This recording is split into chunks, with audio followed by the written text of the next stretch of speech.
ప్రకాశం జిల్లా సింగరాయకొండలో నిర్వహించిన స్వచ్ఛాంధ్ర స్మరణాంధ్ర కార్యక్రమంలో రాష్ట్ర సంక్షేమ శాఖ మంత్రి డోల బాలవీరాంజనేయ స్వామి పాల్గొన్నారు.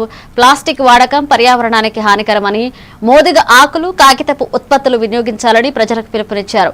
అవగాహన ర్యాలీని ప్రారంభించిన మంత్రి తడి, పొడి చెత్త వేరు చేయడం, పరిశుభ్రత పాటించడం ప్రతి ఒక్కరి బాధ్యత అన్నారు. గ్రామాలను స్వచ్ఛంగా తీర్చిదిద్దేందుకు ప్రజల సహకారం అవసరమన్నారు.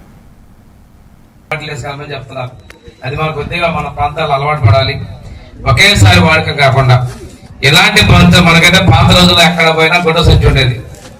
ఆ గుడ్డ సంచి కొద్దిగా నామోషి అయిపోయింది. నాకు మన వాళ్ళు చెప్పారు, డిఎల్పిఓ గారు, మనకి నామోషి అయిపోయి అక్కడే ఒకరి 5 రూపాయలు కవర్ తీసుకోవటం, ఆ కవర్ సరుకులు తెచ్చుకుంటున్నాం, మళ్ళీ అయిపోయినా కవర్ పారేస్తాం, 5 రూపాయలు నష్టం.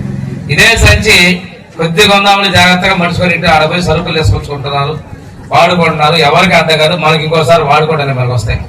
అందువల్ల బట్టలతో అంటే క్లాత్ తో చేసిన సంచులు కానీ, కొన్ని పేపర్ సంచులు ఉంటాయి, అది కూడా బయట అమ్ముతున్న పేపర్ తో తీసుకొచ్చుకొని మళ్ళీ మన బట్టల షాపులో పేపర్ సంచులు వచ్చేసి ఇప్పుడు కొత్త పెద్ద షాపులో బట్టలు కొనుక్కుంటే పేపర్ తోటే సంచులు వస్తున్నాయి.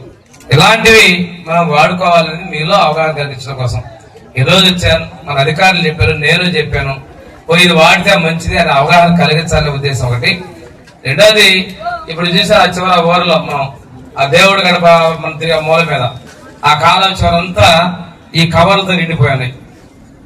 రోడ్లు మనోళ్ళు కాలువలు తీశారు, అవి తీసిన ఇంకా ఉన్నాయి. ఎన్ని ఒకదాని మీద ఒకటి పేరుపోయి కాలువలో పడి ఆ వచ్చే చెత్త అక్కడ ఆగిపోవడం, నీళ్లు నిలబడిపోవడం, కాలువల్లో ఆ నీళ్ల వల్ల మళ్ళీ వాసన, దోమలు. ఒకటే మనం చేసింది, మన ఇంటి ముందు చేసిన కాలువ పేపరు కాస్త 4 ఇళ్ళు అవతల పోయి అడ్డపడిపోతుంది. కానీ దానివల్ల ఏమవుతుంది, అక్కడ ఇంకొక వస్తువు పేరుకుపోతుంది. నీళ్లు ఎక్కడ నిలబడుతున్నాయి, ముందు మొదటి చివరింట్లో, తర్వాత మన ఇంటి కాడికి వస్తుంది.